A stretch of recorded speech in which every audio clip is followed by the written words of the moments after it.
Lancé suite au Grenelle de l'environnement en 2010, le plan Éco-Phyto vise à réduire et à améliorer l'usage des produits phytosanitaires. Il comporte une centaine d'actions concrètes ciblant tous les utilisateurs de produits phytosanitaires. Une des actions phares du plan est la mise en place de réseaux d'agriculteurs volontaires pour faire évoluer leurs pratiques agronomiques par de l'appui individuel et des échanges de groupe. En sortant de l'approche traditionnelle culture par culture, ils repensent leur stratégie à une échelle plus globale, celle du système de culture.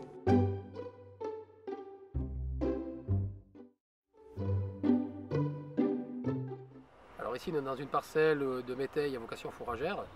Donc on a un mélange d'une céréale, donc du triticale, auquel on associe donc 3 protéagineux. Donc dans l'ordre d'importance, on a de la févrole d'hiver, on a 2 pois, un pois fourragé et un pois protéagineux, et puis ensuite un peu de veste commune qu'on incorpore aussi dans le mélange. On est dans une parcelle de métailles qui a été récoltée. Le mélange de variétés, c'est févrole, pois, veste, un petit peu de triticale, il doit y avoir un petit peu de trèfle géant aussi. On a semé dans la céréale du triticale, du rotego, non traité, juste trié, un pois fourragé et pois protéagineux, donc de l'Ascension et de l'Andrea, 50 kg de chaque, 30 kg de févrole et 5 kg de veste commune et 5 kg de veste velue. Bon, l'implantation s'était fait au combiné et roulé derrière. Il y a eu juste 100 kg d'urée mise dessus, ça a été mis, bon, l'été plus tard, à la mi-mars. Parce que là c'est une récolte entre un triticale et une betterave. On est sur du 35-40%, selon les conditions météo toujours. Et en ématé, je pense qu'on devrait dépasser les 20%. Et on a effectué un labour direct, donc par manque de moyens, on n'a pas de cover crop ni de rota-labour. Et du coup, après, on a fait une préparation à la herse rotative. Après, herse rotative, semoir de retour et un coup de rouleau par-dessus. Et on a semé une profondeur de 5 cm. Après, aucun traitement. Les métailles sont mis après récolte de céréales, on les sème fin septembre. Enfin, on veut du volume de bonheur pour semer du maïs et savoir quand semer, c'est pas facile de juger. Après, c'est du semi-direct, donc même en semant un peu plus tôt, ça démarre quand même moins avec une terre à travailler, quoi. Et au niveau désherbage, là, il n'y a pas de désherbage. L'an dernier, on était à 4 tonnes hectares de matière sèche. Cette année, on est plus à 5-6 tonnes. Le stade de récolte, donc nous on vise plutôt un métail riche en protéines. Donc on n'attend pas le maximum du rendement de chaque espèce. Donc là on approche en fait du stade optimal. Donc ce qu'on regarde, c'est l'épiaison de la céréale, voilà, qui est juste au début épiaison là. Pour les protéagineux, donc on regarde la floraison du pois. Donc là on a le pois protéagineux qui a commencé à fleurir.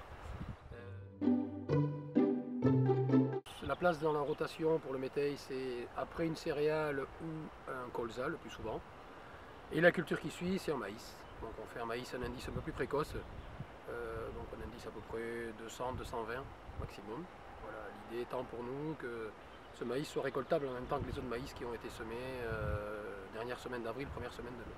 Voilà, et ça permet d'avoir aucun terrain de vide et toujours des possibilités de faire du fourrage en permanence. Du coup, après, comme on est sur Tréguin, zone sèche, côtière et sèche, nous allons semer un moa et, pour pouvoir faire une coupe d'enrubanage. C'est un fourrage qu'on trouve aussi intéressant. Mais le fait d'associer différentes espèces en fait, permet d'avoir une occupation du sol assez régulière et avec une certaine densité de végétation. Donc ça a un rôle concurrentiel vis-à-vis des adventices.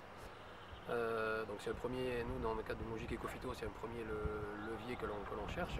Et puis le point de vue agronomique, effectivement, cette association d'espèces fait aussi qu'on explore différents horizons du sol.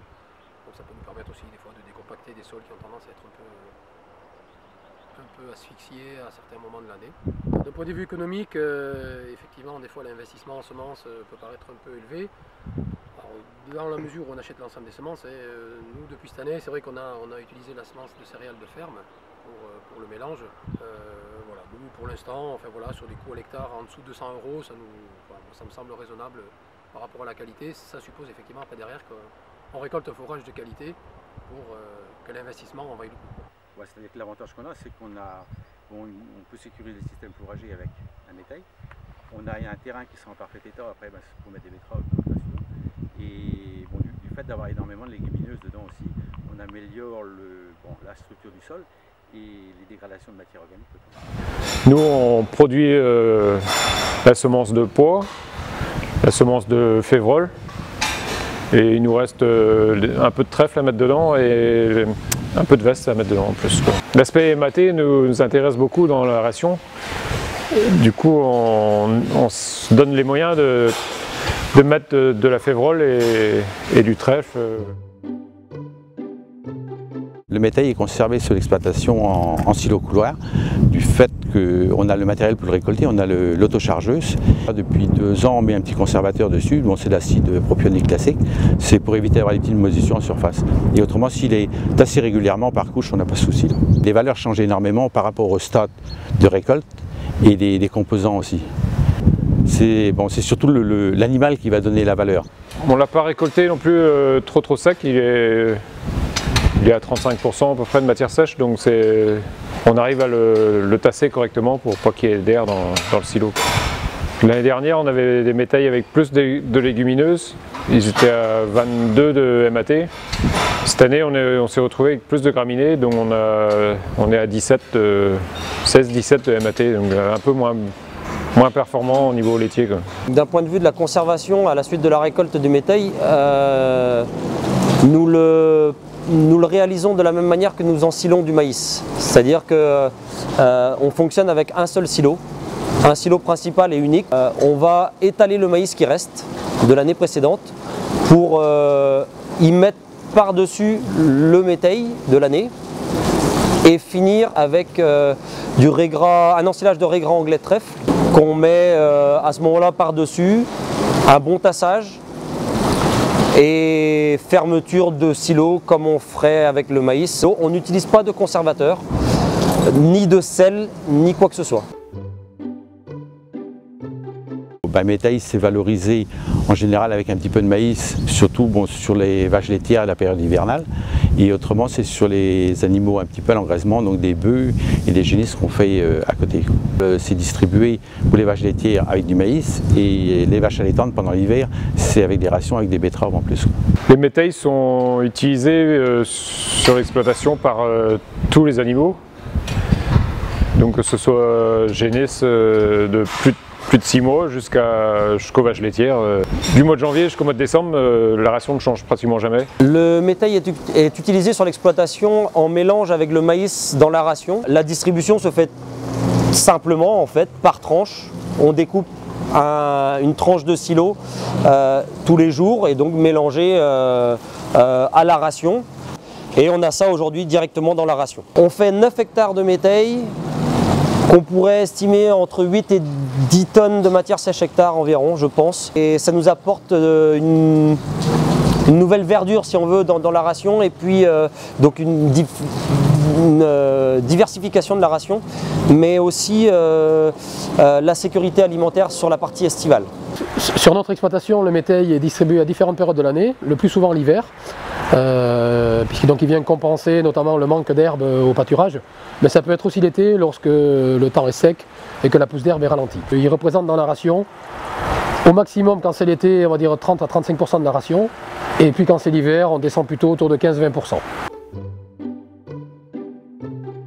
Ouais, le métail a pris une place du fait d'avoir eu des années un petit peu difficiles aussi, dans les années 2003-2005 avec un petit peu de sécheresse. Donc on avait commencé à faire des mélanges de métail pour sécuriser le stock fourrager. Enfin, on arrive à quand même des rendements qui sont de 6 à 8 tonnes de matière sèche, des valeurs alimentaires assez intéressantes et ça ne pénalise pas le maïs derrière en fin de compte.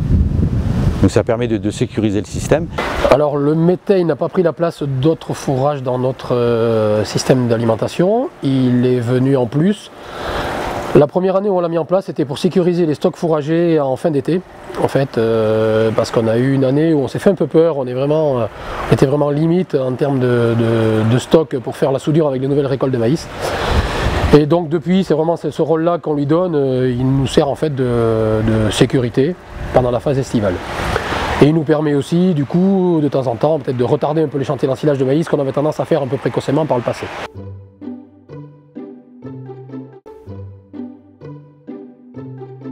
Elle est complémentaire, on va dire, de notre culture dérobée que l'on peut cultiver, qui est du RGI trèfle-incarnat. Pour résumer, le métail pour nous est important dans la ration des vaches, mais en même temps il faut qu'il agisse sur le sol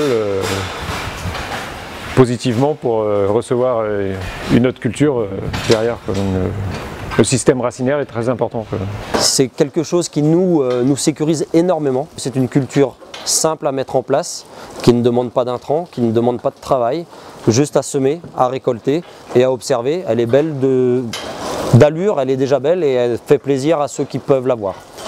Donc nous, ça nous fait plaisir aussi. On est commune côtière, on a pas mal de fréquentation touristique et c'est vrai que régulièrement on nous demande c'est quoi la culture que vous avez. Donc c'est quelque chose qui nous fait aussi plaisir, c'est de savoir qu'on puisse leur répondre derrière que c'est une culture saine et qui apporte quelque chose de différent.